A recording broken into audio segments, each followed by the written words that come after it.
En su historia La reunión de la tribu, el autor Charles Eisenstein adelantaba que, en el momento de mayor crisis humana, la tribu se encontraría unos a otros para comenzar la historia del nuevo mundo.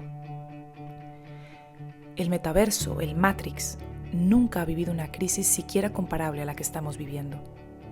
Es el momento del derrumbe total y el comienzo del nuevo mundo. Por lo menos, es nuestra responsabilidad comenzarlo. Como el arcano de la torre en tarot, la destrucción no es fácil, pero es necesaria para el nuevo comienzo. ¿Cómo transitar por esta hecatombe juntos, con humildad y compasión, para que esta crisis no sea el fin, sino el principio? Eso es de lo que se trata este podcast. Bienvenida a Viaje a la Nueva Historia, la reunión de la tribu. Te estábamos esperando.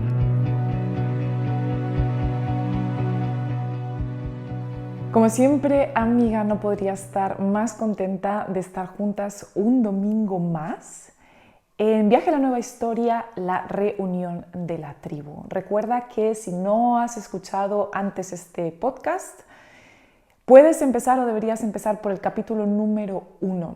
No es necesario que te escuches todos los otros capítulos, aunque estaría muy bien porque estamos llevando una línea, estamos estudiando el libro The More Beautiful World Our Hearts Know Is Possible, el mundo más bello que nuestros corazones conocen es posible, de Charles Eisenstein, que como alguien decía por ahí en uno de los comentarios de mis últimos vídeos, se convierte en una guía de vida.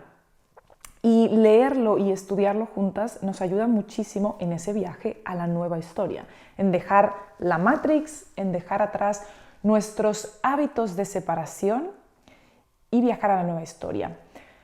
Entonces te recomiendo muchísimo que escuches el episodio número 1, que es de febrero del 2022. Recuerda que tienes todos mis episodios y todos mis recursos y absolutamente todo en jimenadelaserna.com, Jimena con X.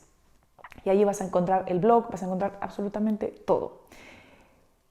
Te hablaba precisamente acabo de mencionar los hábitos de separación que tenemos y es algo que vamos a estar tratando hoy.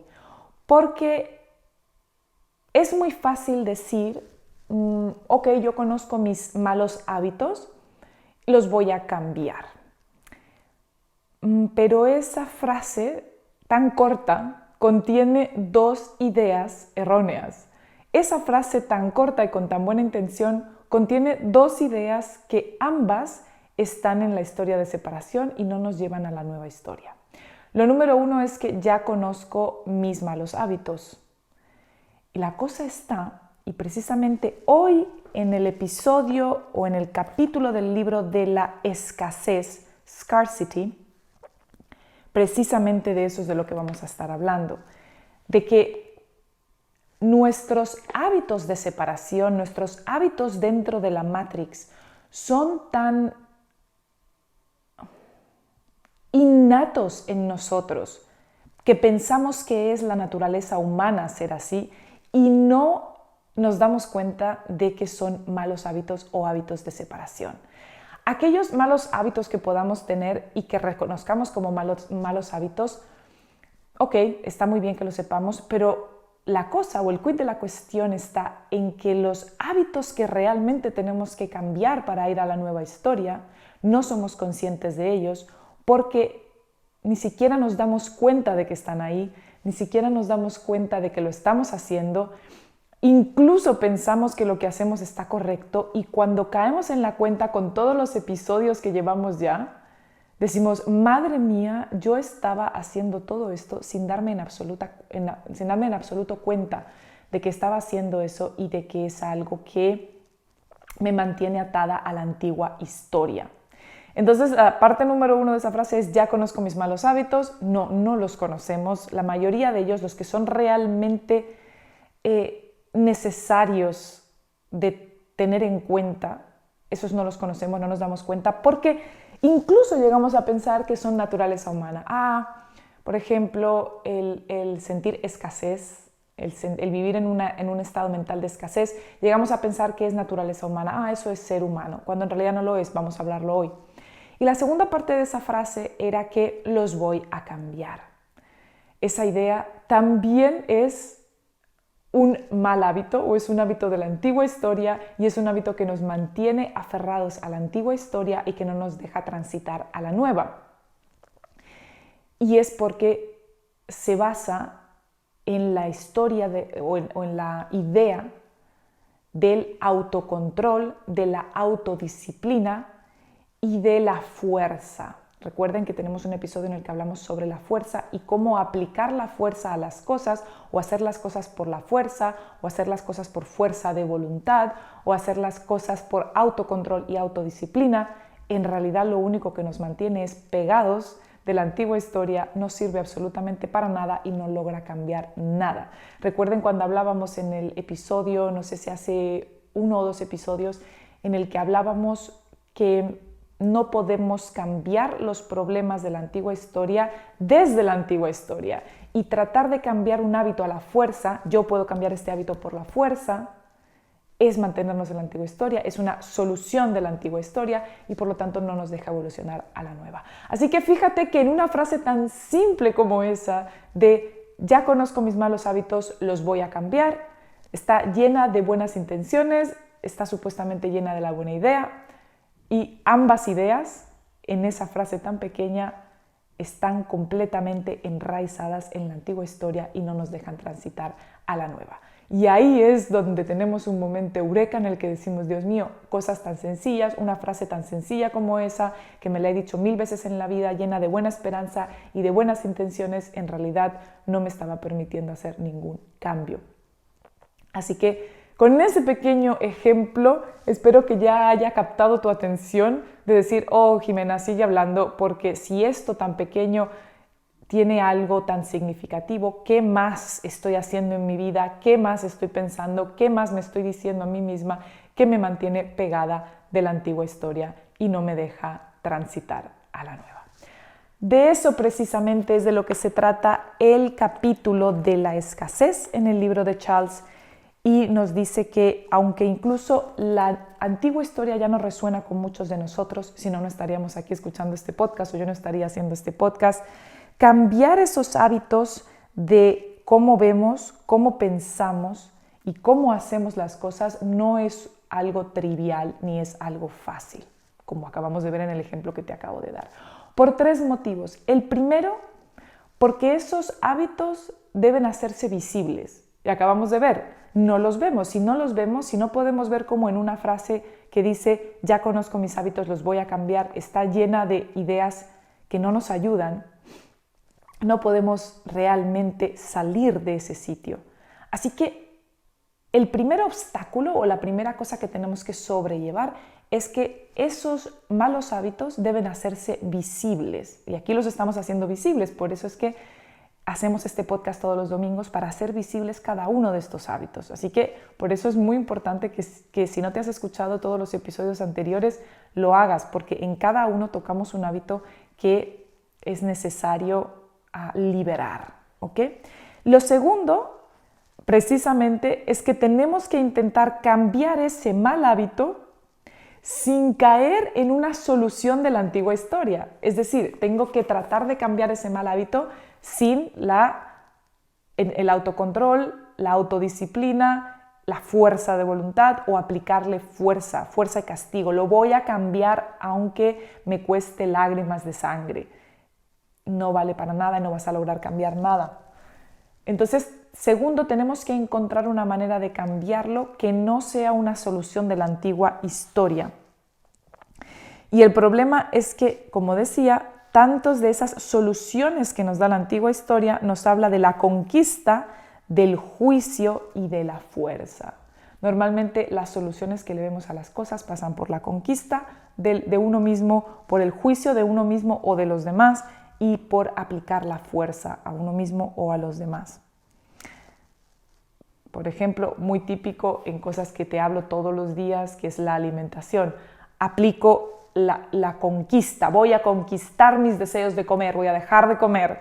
El juicio, cuando estoy comiendo comida basura, me juzgo, soy una mala persona por estar comiéndome eso. Y la fuerza, voy a aplicar la fuerza de voluntad para no comer nunca más carbohidratos, para no comer nunca más grasa, para no comer nunca más más de 1500 calorías. ¿Sí? No sirve absolutamente para nada. Y tercer obstáculo, debemos hacer todo esto dentro de un medio ambiente y de una sociedad que apoya y refuerza y ve bien los hábitos de la antigua historia. La sociedad en la que vivimos, el medio ambiente en el que vivimos, ve muy bien la fuerza de voluntad, ve muy bien el sacrificio, ve muy bien el aplicar la fuerza, ve muy bien la autoconquista, el autocontrol. Todo ese tipo de cosas están muy celebradas en nuestra sociedad de la antigua historia. Por lo tanto, tenemos que cambiar todo eso sabiendo que vivimos dentro de esa sociedad y de esa historia y de ese medio ambiente y que no podemos volver a caer en él. Entonces, de ahí surge, por ejemplo, la sociedad del miedo. ¿Okay? Recuerden que la mayoría de las veces cambiamos o intentamos cambiar porque tenemos miedo de la reacción de los demás, tenemos miedo de ser castigados, ¿no? La antigua historia nos dice que lo único que mantiene a la sociedad funcionando es que nos están vigilando y nos aplican castigos si no nos portamos bien. Viene de la idea de que si los seres humanos son dejados a su libre albedrío, se dedicarían a matarse unos a otros, a matarse a sí mismos de pereza, de no trabajar, de comer basura, a matar el medio ambiente y a abusar de absolutamente todo, como si fuéramos, no sé, ni siquiera quiero llamarlo animales, porque los animales no hacen eso y viven al libre albedrío. Así que, no sé, como si fuéramos máquinas rotas o algo así.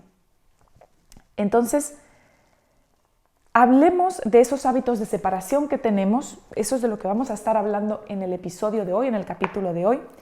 Y normalmente los hábitos de separación más grande que tenemos vienen de la sensación de la escasez de dinero. ¿Ok? Y aquí les voy a estar haciendo referencias a otro libro de Charles Eisenstein que se llama Economía Sagrada. Creo que está en español, Sacred Economy.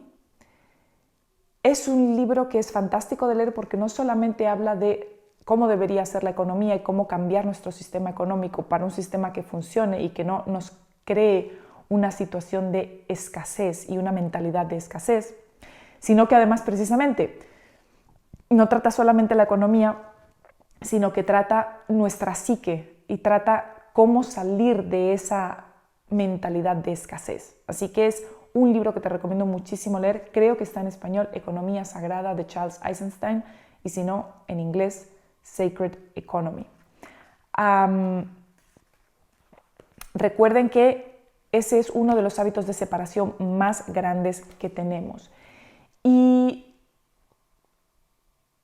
de dónde viene toda esta idea de la escasez de dinero, de la escasez de juzgar o digamos del hábito de juzgar y del hábito de tener que sacrificarnos? Esos son tres hábitos que vamos a estar tratando hoy. El hábito de pensar que todo es escaso, el hábito de andar juzgando y el hábito de para lograr cosas buenas tengo que hacer un sacrificio o una fuerza. Entonces tenemos que darnos cuenta de que todo lo que nos mantiene en la antigua historia normalmente no son cosas externas, son cosas que tenemos interiorizadas, son nuestros propios hábitos. Son nuestros propios hábitos los que ya nos mantienen en la antigua historia como borreguitos muy bien entrenados. ¿Se acuerdan cuando hablábamos de eso en el capítulo en el que hablábamos de cómo si desde pequeños nuestros padres, que no es porque ellos sean malos, es porque precisamente no eran o no son conscientes de sus hábitos de separación, nos educaban en la culpa, en que tenemos que ser un buen niño. Después están los gobiernos que también nos dicen tienes que ser un buen niño, tienes que ser una buena persona, no mates a otro, no robes, no hagas no sé qué, porque te estoy vigilando y te voy a castigar si no. Al final lo que pasa es que eso se repite tanto y tanto y tanto que ya lo interiorizamos y ya nos autocensuramos sin necesidad de que sea la figura paternal o el gobierno o quien sea el que nos esté vigilando. Ya nos vigilamos nosotros mismos y ya nos censuramos y ya nos castigamos nosotros mismos. Entonces, tenemos que intentar cambiar estos hábitos, y lo vamos a estar viendo aquí, sin caer en los hábitos de la autoconquista. ¿Ok? Precisamente en los siguientes episodios, en los siguientes capítulos del libro, nos vamos a estar dedicando a ver cada uno de estos pequeños hábitos y a ver la solución que le podemos aplicar que no caiga en el hábito de la autoconquista, de la autodisciplina y el autosacrificio, sino que caiga en soluciones de la nueva historia. Entonces, vamos allá con la escasez, que es el número 1. La escasez es una de las características de la historia en la que vivimos y de la vida moderna. Se nos dice que todo es escaso, que todos los bienes son escasos y que tenemos que luchar para obtenerlos. Entonces hacemos guerras en el mundo porque hay que luchar para obtener el crudo, el aceite, el gas que son escasos. Por lo tanto, voy a montar una guerra en donde toque, contarle a la sociedad que la guerra es porque ellos son los malos y nosotros somos los buenos, cuando en realidad lo único que quiero es quedarme con sus recursos X, minerales, gas, lo que sea, agua, lo que sea. Hacemos guerras por esto, nos dedicamos a contarle a todo el mundo que todo es escaso y que hay que siempre como cortar, ¿no? Consume menos, y está bien, consumir en la idea del consumismo no nos está haciendo ningún bien, pero siempre nos están diciendo como castígate, autorregúlate, no hagas nada porque todo es escaso, todo se está acabando y no tienes nada. Y esto en realidad de donde viene es de la idea de la escasez de dinero, que ha sido el dinero. Hablábamos en otros episodios, y esto lo habla mucho Charles en su libro Economía Sagrada, le ha dado forma a nuestra sociedad y a nuestra psique de una manera que casi ningún otro material o ninguna otra idea ha hecho con nosotros. El dinero no es solamente nuestra economía, el dinero y la idea del dinero ha cambiado por completo la manera en la que nos expresamos y somos y nos comportamos como seres humanos. Y ha traído a nuestras vidas la escasez en todo. Normalmente todo viene de esa escasez del dinero, que curiosamente el dinero es lo único que es ilimitado. Dinero se puede imprimir todo lo que quieras. Dinero son dígitos en un computador. Por lo tanto, es una idea. Pero la manera en la que se ha configurado el dinero, es decir, el dinero es un sistema basado en el débito. Es decir, tú me debes, por lo tanto, para que tengas dinero siempre hay una sensación o un sistema de débito, y está basado siempre en el débito, lo que tú debes. Y siempre el sistema se asegura que hay más débito que crédito, es decir, hay más débito que dinero. Y manteniéndonos en este sistema en el que hay más débito que dinero, nos van a mantener siempre en un sistema de escasez, sin importar cuánto dinero tengamos. Hay muchos estudios que se han hecho con personas mega ricas, personas que tienen 78 millones de dólares en dinero, en casas y en propiedades y en todo lo que puedan tener, y cuando se les pregunta si tienen suficiente, responden que no. Si se les pregunta que si se sienten seguros, dicen que no. Y cuando se les pregunta cuánto más necesitarían para sentirse seguros, más o menos responden que un 25% más de lo que ya tienen, sin importar lo que ya tengan. Si entonces son 15 millones como si son 80 millones. Siempre necesitan un 25% más para sentirse seguros. Por lo tanto, si una persona con 80 millones de dólares en el banco se sigue sintiendo en escasez, creo que es obvio que la escasez no viene por la escasez real de dinero, sino que es algo que está dentro de nosotros y es parte de nuestros hábitos y de nuestras creencias. Pongamos, por ejemplo, la escasez de la comida. Se nos dice que no hay suficiente, esto es muy común, sobre todo ahora con el tema, vuelvo siempre a lo mismo, del culto terrible en el que se ha convertido el veganismo, y lo que cuenta, ¿no?, supuestamente el veganismo, que no tenemos suficiente planeta para alimentar a toda la población y que mientras más población seamos, menos vamos a poder alimentar porque no hay suficiente para alimentar a todo el mundo, que hay escasez de comida y que el mundo entero se está muriendo de hambre porque hay escasez de comida. Es un grandísimo error. Es un grandísimo error. No tenemos escasez de recursos, incluida la comida, porque haya poca o porque se pueda producir poca, sino porque malgastamos lo que producimos y no utilizamos los recursos como deberíamos utilizarlos para que hubiera suficiente y más que suficiente para todo el mundo. Y a día de hoy, 2022, con la población que tenemos en el mundo, podríamos alimentar incluso el doble o más de población si usáramos las cosas como las tenemos que usar y no estuviéramos malgastando.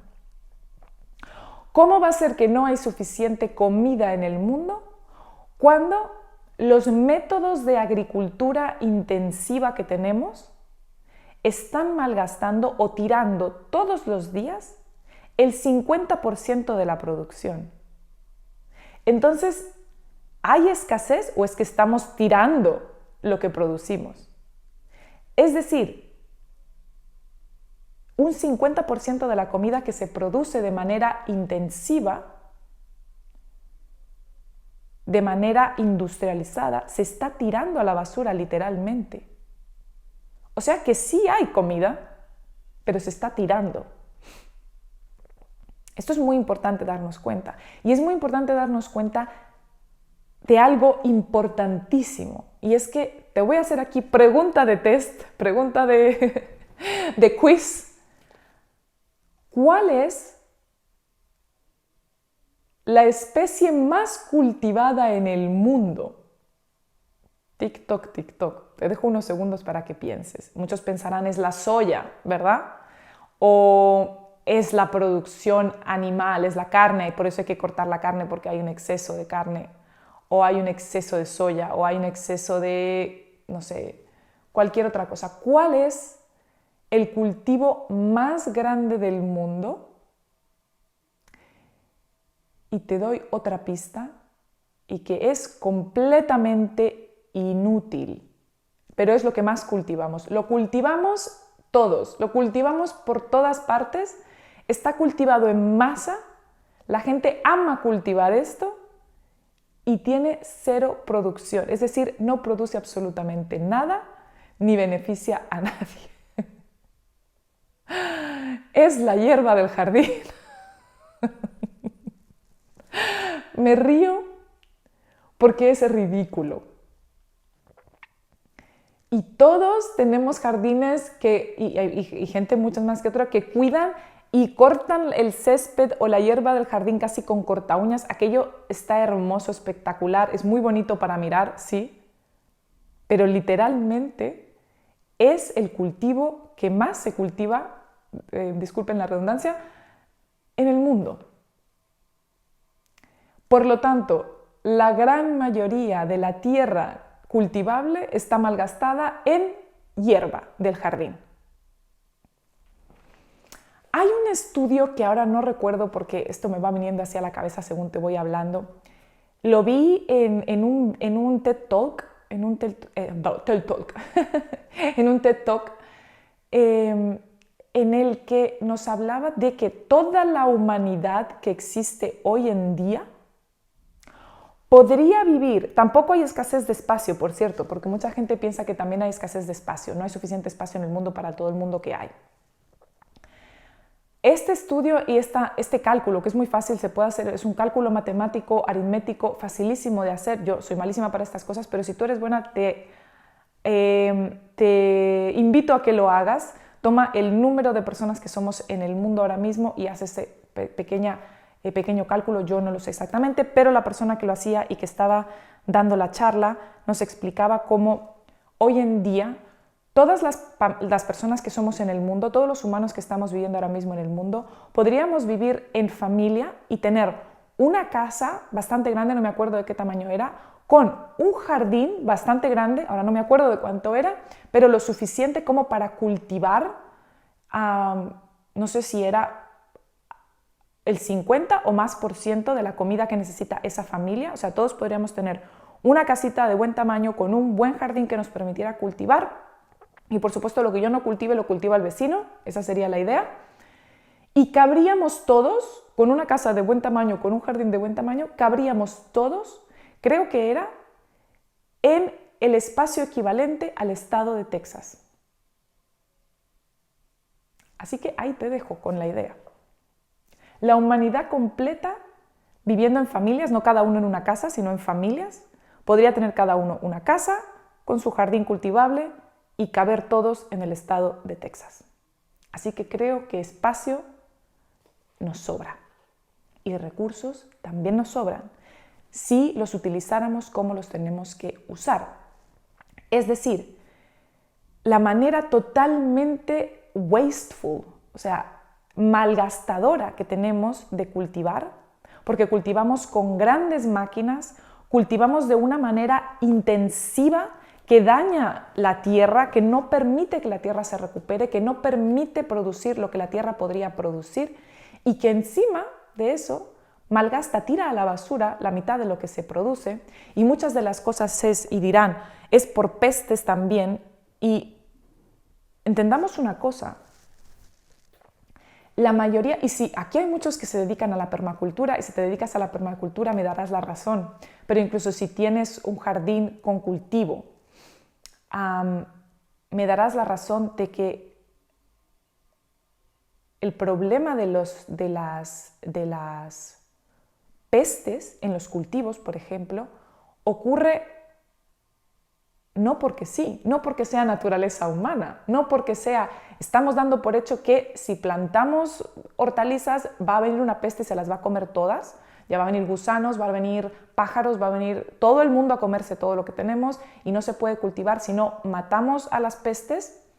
Precisamente es por esto, por lo que ocurren, porque cultivamos de una manera tan intensiva, dañamos por completo el ecosistema para poder plantar de esa manera intensiva, que el desequilibrio que se forma en el ecosistema no le deja otro camino a la naturaleza que lleguen las pestes y se coman todo lo que hemos cultivado. En una forma de permacultura, en una forma respetuosa que es intensiva por unidad de labor, no intensiva por hectárea. Esto es lo que hace la diferencia. La diferencia está en que la agricultura que tenemos hoy en día es intensiva por hectárea, es decir, producir la máxima cantidad posible de un cultivo en cantidad por hectárea. Mientras que lo que debería ser es intensivo por unidad de labor, es decir, que cada persona o cada hora dedicada a un cultivo de forma de permacultura, producir intensivamente lo que esa persona en su tiempo pueda producir de manera intensiva. No por hectárea, no por metro, sino por unidad de labor. ¿Okay? No me voy a extender en este concepto porque puedes buscar en internet sobre este tema si quieres averiguar más, o puedes estudiar más sobre permacultura, que nos enseña todo esto. Pero, por ejemplo, es muy interesante cómo cuando yo empecé a estudiar tema de permacultura, para empezar a cultivar, y no hace falta que todo el mundo cultive el 100% de lo que se va a comer. Tú puedes cultivar desde el 15 o el 10% o el 5%, o tener una pequeña ventanita con 4 cosas creciendo si vives en la ciudad. Con que tengas un 1% de lo que comes, estás ya practicando. Recuerda que no se trata, recuerda lo que hablábamos en otros episodios, no se trata de qué cambio o qué diferencia puedo hacer yo si solo tengo una ventana con una pequeña maceta. Nunca hagas las cosas solo porque sean prácticas o porque sean muy intensivas. Es decir, necesito 1 hectárea entera o 70 hectáreas para poder hacer una diferencia. No, haces la diferencia solo con hacer tu pequeño balcón o tu pequeña maceta o tus pequeñas 4 macetas en tu cocina. Recuerda también cuando hablábamos de la resonancia mórfica. Por eso es tan importante que te escuches los otros episodios, porque si esto te parece raro o inalcanzable, o si te parece incluso naif o inocente pensar de esta manera, te aseguro que si te escuchas los otros episodios vas a ver cómo no lo es en absoluto. Así que antes de juzgar eso, escúchate los otros episodios y te van a cambiar la manera de pensar. Y lo que estaba diciendo es que en permacultura uno de los mejores tips que aprendí acerca de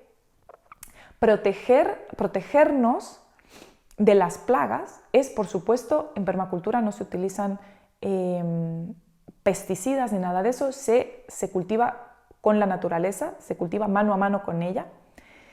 Y uno de los mejores tips que vi en el mundo fue: cultiva siempre un 25% más de lo que quisieras para ti.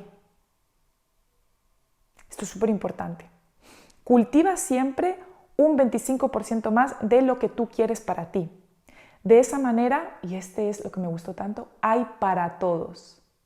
Es decir, es irremediable e inevitable, pero incluso es bueno que vayan a venir gusanos, caracoles, pájaros, cualquier cosa a comerse parte de tus cultivos. Pero no es que te va a llegar la plaga de langostas a comerse todo. Se comerán como mucho un 25% de lo que cultivaste. Por lo tanto, si tú cultivas suficiente para que haya para todos, te aseguro que los gusanos, los pájaros y los caracoles y todo lo que haya en tu jardín se comerán su 25% y te dejarán el resto para ti. Por lo tanto, te estás beneficiando tú y estás beneficiando al ecosistema. ¡Qué mejor manera! Y otra cosa, por ejemplo, de la permacultura que a mí me gusta muchísimo es la permacultura se basa en tomar un problema y convertirlo en una solución. Entonces, otra de las maneras que me parece espectacular es en permacultura normalmente se tienen varios sistemas que todos se benefician a todos. Entonces, por ejemplo, los jardines que tienes y los cultivos se benefician de las gallinas y de lo que las gallinas producen. Las gallinas preparan el terreno para que después ahí se pueda plantar porque lo están moviendo, porque hacen popó ahí, porque todo. Entonces después eso se genera un buen terreno para plantar. Pero además, por ejemplo, después el jardín también le da de vuelta a las gallinas. Porque si tú te levantas por la mañana, que me encanta también este tip, y empiezas a quitar, no lo tienes que hacer durante horas, no, lo haces 10 minutos cada mañana, le quitas a cada una de las plantas. Se está volviendo este episodio un episodio sobre permacultura y no es mi especialidad, de verdad que no, pero me encanta y creo que viene a colación, pero es un ejemplo fantástico. Llegas por la mañana, durante 10 minutos o 15 minutos, quitas los 4 caracoles que tengas encima, lo que tú puedas ver lo vas quitando, lo echas todo en un cubo y ese cubo después lo llevas y se lo echas a las gallinas y ellas se van a comer esos pobres caracoles y gusanos y demás. Y las gallinas van a transformar esos gusanos, caracoles y demás en carne para comer y en huevos para comer. Ahí es donde se ve y tú no estás matando a todos los gusanos y todos los caracoles, no, son los que encontraste durante 10 minutos por la mañana. El resto del día déjalos que se coman lo que quieran, porque como decíamos, no se van a comer más de un 25%, no es que vayan a acabar. Pero si tú te dedicas a acribillarlos, seguramente ellos te acribillen a ti también, porque todo está balanceado, ¿verdad? Así que creo que esto lo he contado solo para explicar cómo estas ideas son muy aplicables, cómo el hábito que tenemos de pensar en que hay escasez de comida o que necesitamos los pesticidas o que necesitamos todo eso es totalmente falso. Hay otra manera de hacer las cosas y si empezamos a hacer las cosas de esa manera tenemos comida para todo el mundo, espacio para todo el mundo y podríamos vivir literalmente en un paraíso sin estar a toda hora con esa idea de sacrificio y de escasez. No hace mucho vi un meme, que me pareció fantástico, creo que ya hablé de ello en algún en vivo que hice, y es que era un grupo de aliens que llegaban a la Tierra y después de investigar la Tierra, lo único que se les ocurrió decir fue: desde luego estos humanos están imbéciles perdidos, miren la Tierra que tienen, que produce todo, tiene el oxígeno, el agua, la tierra, los animales, el alimento, lo tienen todo ahí, así, delante de ellos, no tendrían que hacer nada, prácticamente. De hecho, perdón que haga este inciso, pero incluso en las tribus que hoy en día son hunter-gatherers, es decir, que todavía cazan y recolectan, que no están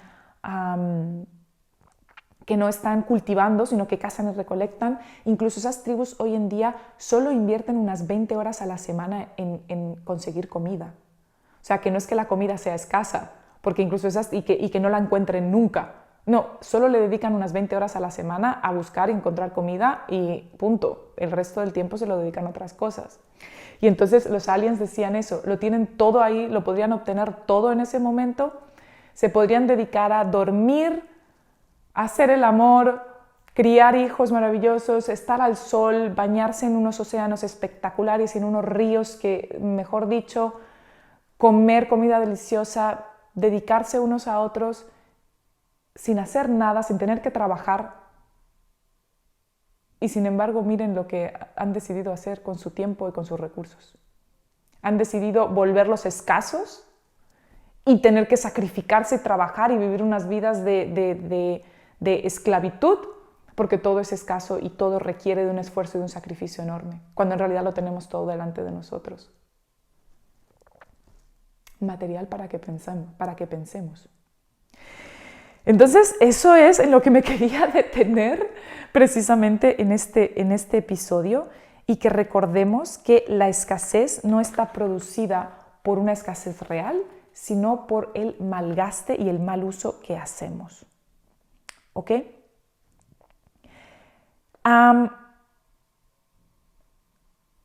Otra de las mentalidades de escasez que tenemos es la escasez de tiempo. Y la escasez de tiempo viene también, pensamos que es naturaleza humana, pensamos que sí, el tiempo es finito porque tenemos un hábito terrible, el que es completamente casi súper difícil salir de pensar de manera lineal. Esto nos lo ha metido la ciencia de la antigua historia en la cabeza, que el tiempo es lineal, el tiempo va de aquí a aquí, y que vivimos en las 3 dimensiones o en un eje cartesiano, ¿sí? En que cuando esto sube, esto baja, o cuando esto baja, esto sube. Eje cartesiano, 2 dimensiones, el tiempo es lineal y punto. Y eso no podría estar más lejos de la realidad. Vivimos en una multidimensión, el tiempo no es lineal, y si no, que le pregunten a las tribus de las que hablábamos en el episodio anterior en el que hablábamos sobre las tribus. Y hablábamos sobre esos, los dogones, creo que eran, que no tienen concepción del tiempo, no ven el tiempo de manera lineal, no entienden horas, ni minutos, ni segundos, precisamente porque son ese testigo de cómo debe vivir un ser humano. Y el ser humano no debe vivir en ese eje cartesiano de tiempo y espacio. Y incluso hoy se puede ver hoy en día como cantidad de tribus, entre las que incluyo los beduinos en Egipto, con los que estuvimos Mark y yo en enero, febrero, tienen un hábito fantástico de ver pasar el tiempo. Y ellos no lo toman como una pérdida de tiempo. ¿Y de dónde viene esa idea de la pérdida de tiempo? Viene de la escasez del dinero.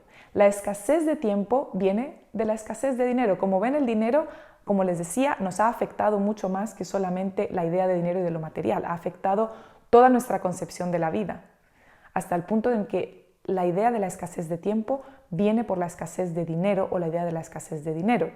Recuerden esa frase que dice: el tiempo es dinero, time is money. Con eso nos mataron. Porque nos hacen pensar que cualquier unidad de tiempo, cada segundo, cada minuto, cada hora, cada día, cada semana, cada mes, cada año, debería ser dedicado a la producción de dinero.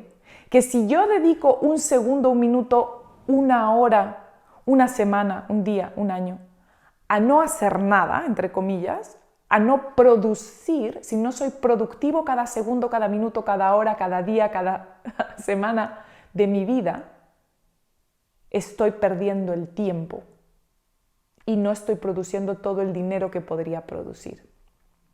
¿Ven? Estoy perdiendo la vida, estoy perdiendo el tiempo, porque no estoy produciendo, porque no estoy haciendo nada. ¿Sí? Supuestamente no estoy haciendo nada. Entonces, eso lo hablábamos en el episodio anterior también, cuando hablábamos de que siempre tenemos que estar haciendo y que no se puede, y que tomamos decisiones a la corrida, porque siempre tenemos que estar haciendo y ni siquiera nos paramos a pensar, y de ahí vienen muchas decisiones mal tomadas. De eso hablábamos en el episodio anterior, el episodio 19.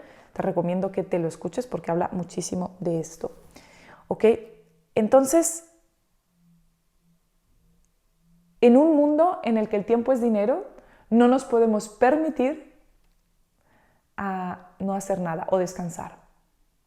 Dice por ahí, descansaré cuando muera. Entonces, recordemos que además la escasez de dinero viene además de la escasez de amor, de intimidad y de conexión. Y de la idea de que más para ti significa menos para mí. ¿Se acuerdan cuando hablábamos en el episodio de cómo funcionaban las economías en tiempos muy antiguos? En los que las economías estaban basadas en el intercambio y en el regalo. Yo te doy y no hay un débito por tu parte, ¿ok? Porque el problema ahora con el dinero es yo te doy, por lo tanto tú me debes. Yo te doy un objeto o un servicio y tú me debes dinero. Y en el momento en el que yo te doy ese objeto o servicio y tú me retribuyes dinero, tú y yo no tenemos nada más que ver el uno con el otro, tú pasas por tu camino, yo parto por el mío, si te vuelvo a ver no me acuerdo. Mientras que en las culturas basadas en el regalo, basadas en el intercambio, yo te daba o yo te doy y tú no tienes obligación de retribuirme. Algún día tú me puedes retribuir si se da la ocasión y si es el momento, el lugar, la situación. Pero tú puedes devolverme a mí o puedes darle a otro. Entonces, esa es la idea de la economía en el regalo, o de la economía de virtud, o la economía sagrada. Es, yo te doy, pero tú no me debes. El día de mañana si yo necesito algo, me lo darás tú o me lo dará otro. La economía del regalo tiene otra característica, y es que, como decíamos, el dinero yo te doy, tú me pagas dinero y partimos, y si te he visto no me acuerdo. Mientras que en la economía del regalo, cuando yo te doy, genero en ti, o cuando tú me das, generas en mí agradecimiento y la necesidad y el deseo de retribuirte o de retribuir a otra persona.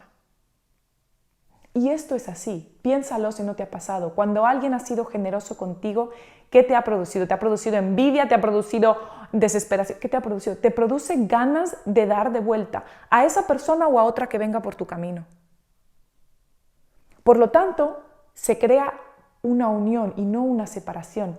El dinero y la idea de escasez del dinero genera sociedades separadas, individuos individuales, valga la redundancia, en el que no estamos unidos unos con otros. Yo te pago dinero y por lo tanto no te debo nada, ni le debo nada al mundo. Y puedo ir a hacer lo que me dé la gana porque ni te debo ni le debo al mundo. Mientras que en la historia de la unión,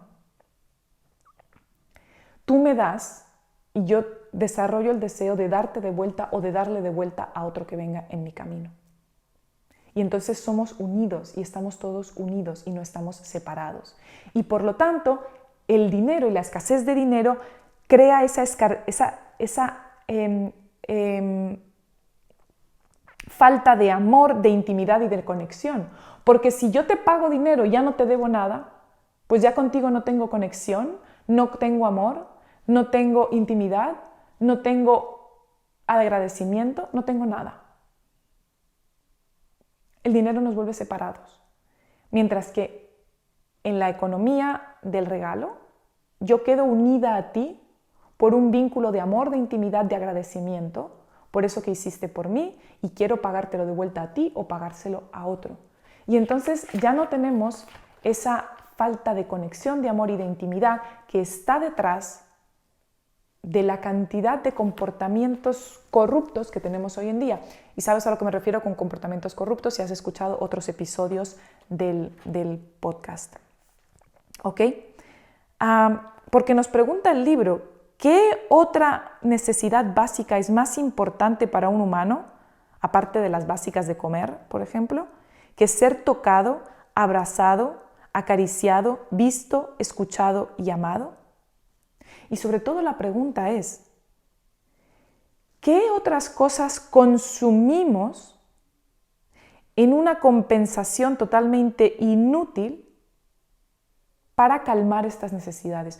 Como no recibimos, nadie nos toca, nadie nos abraza, nadie nos agradece, nadie nos ve, nadie nos escucha, nadie nos ama, nos embarcamos en hábitos y en consumos y en cosas que son totalmente inútiles, tratando de sustituir ese amor que nos falta y esa conexión, esa intimidad que nos falta.